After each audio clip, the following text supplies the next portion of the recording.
Luto tayo ng tortang gulay. Good morning guys. Nagluto tayo ng tortang gulay. Ayan, pinaghalo-halo ko na po yung repolyo, carrot, sibuyas, at saka itlog. Then, konting harina, pamintang durog. Yan guys. Tapos lulutuin na po natin to. Gagawin nating tortang gulay.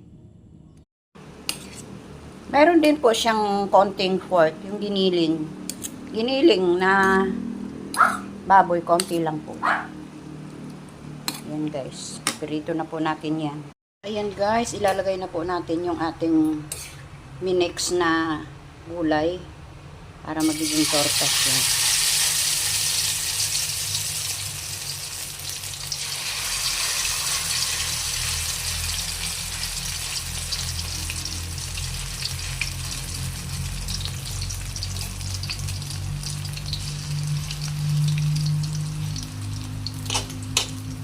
Mahinang apoy lang gagawin natin dyan guys para hindi masunog dahil may harina po siya.